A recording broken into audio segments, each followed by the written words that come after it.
जय Sai Ram. Welcome to बंदे हैं हम साईं के।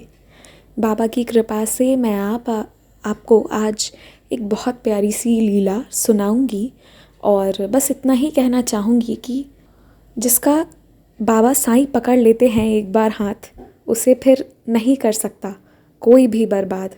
और यहाँ कोई शब्द जो है वो किसी इंसान या किसी परिस्थिति या किसी भावना, सभी चीज़ों के लिए एप्लीकेबल है। चाहे दुश्मन किसी भी फॉर्म में क्यों ना हो, जिसके तरफ बाबा होते हैं उसका पल्ला बहुत भारी होता है। तो ये अनुभव है कि कैसे एक डिवोटी के बिना गलती के उन्हें बदनाम किया गया और फिर कैसे बाबा उन्हें ये सब चीज़ों से निकाले। और साथ ही साथ मैं ये बता दूं कि 24 को हमारा ये जो सीरीज़ चल रहा है कि कैसे हम नकारात्मक चीज़ों को छोड़ें और कैसे हम सकारात्मक चीज़ों को अपनी लाइफ में उतारें। तो ये 24 दिसंबर तक प्रोबेबली एंड हो जाएगा। तो इसके वजह से जो बाकी टॉपिक के एक्सपीरियंसेस हैं वो मैं दिन में डालना शुरू की हूँ, तो आप लोग उसे भी सुन सकते हैं जब टाइम मिले।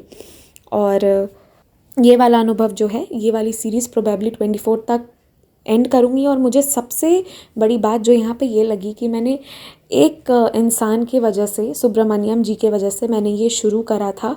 और क्योंकि उनका कमेंट्स बहुत आता है कमेंट सेक्शन में, और इसमें बहुत सारे लोग हैं, मुझे बहुत शॉक फील हुआ कि इतने सारे लोग हैं जिनको सुसाइडल थॉट्स आते हैं। आई मीन व्हाट, आप लोग कैसे सोच भी सकते हैं ज़िंदगी को एंड करने का जब बाबा हैं आपके साथ।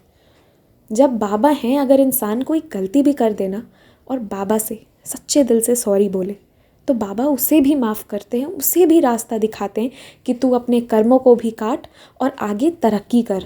फिर वैसे में जब आपने गलती की हो या ना की हो, अगर आप बाबा के सामने सरेंडर करते हैं, फिर आप कैसे सोच सकते हैं सुसाइड जैसी चीज़ों का, मुझे नहीं पता।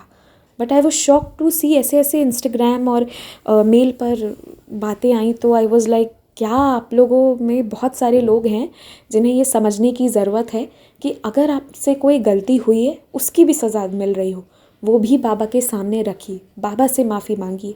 बाबा के तरीके अलग हैं, वो आपको माफ़ करेंगे। तो समझिए इस चीज़ को। और अब ये अनुभव मैं सुनाती हूँ।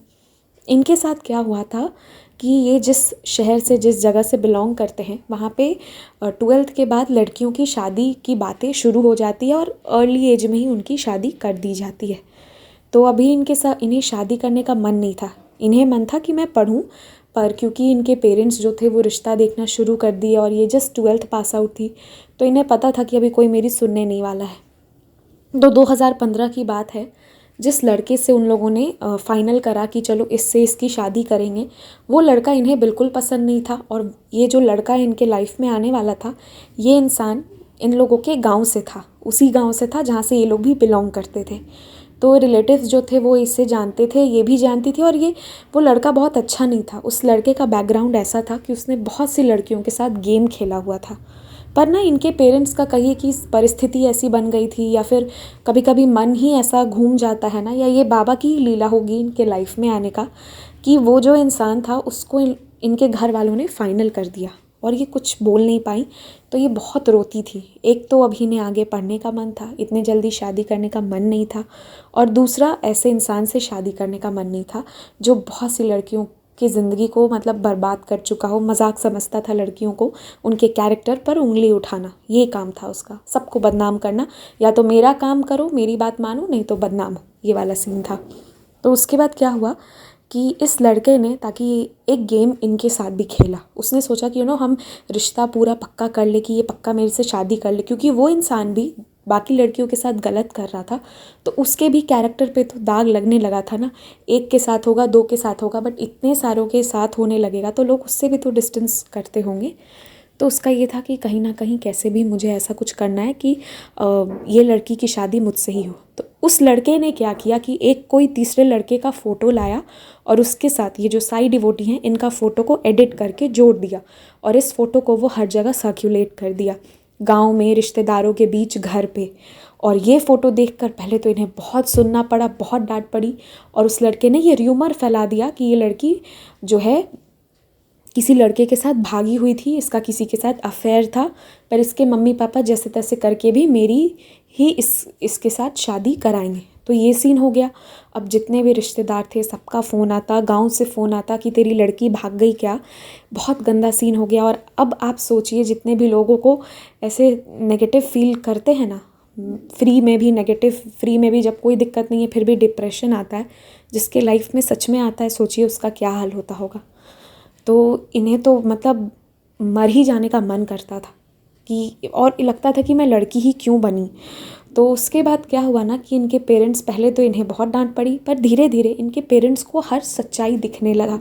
ये भी बाबा की ही लीला थी, उस वक्त बाबा आए नहीं थे, बट कुछ ऐसी चीज़ें हुई कि उन्हें ना सच्चाई दिखने लगा कि ये लड़का अच्छा नहीं है, और फिर उससे रिश्ता तोड़ दिया गया। और इधर जो ये गेम चला कि इनका फ़ोटो सर्कुलेट कर दिया गया, तो इसके बाद जो उन्होंने हल्ला मचाया पूरे गांव में, तो उसके वजह से इनके कैरेक्टर पर उंगली उठना शुरू हुआ था। बहुत ही एम्बैरेसिंग। इनके पापा घर के बाहर जाते तो लोग पूछते तुम्हारी लड़की भाग गई क्या। तो ये वाला सीन चलता रहा। बट 2015 से 2017 ये 2 साल बहुत ही बुरे इनके बीते।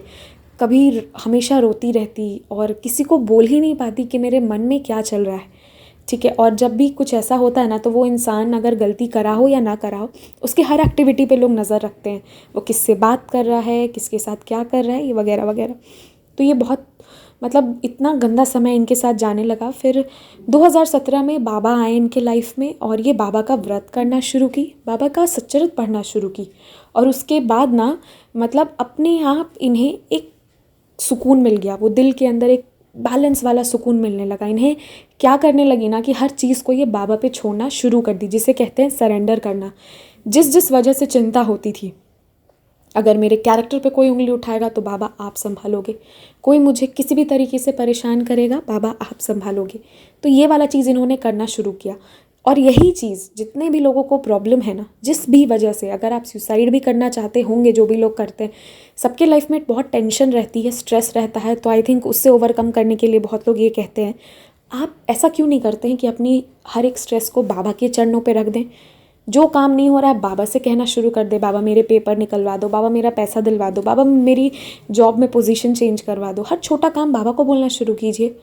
आपका दूध वाला टाइम पे नहीं आ रहा है, वो भी बाबा को बोलिए कि बाबा मुझे लड़ने का मन नहीं है, आप कोई सोल्यूशन निकालो। बट हर छोटी बड़ी चीज़ों को ऐड करके सुसाइड करना ये बहुत गलत बात है, ऐसा सोचना भी बहुत ही गलत बात है।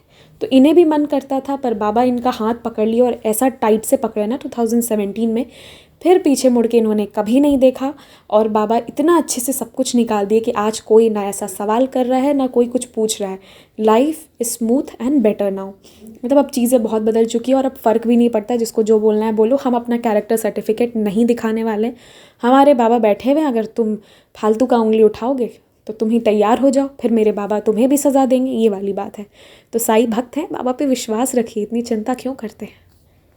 अगर सोचना ही है तो अच्छा सोचिए। जब आप अच्छा सोचेंगे तो पॉजिटिव एनर्जी निकलेगी, जो इस पूरे एनवायरनमेंट को बहुत बहुत बहुत ब्लेस्ड और मैजिकल बना देगी।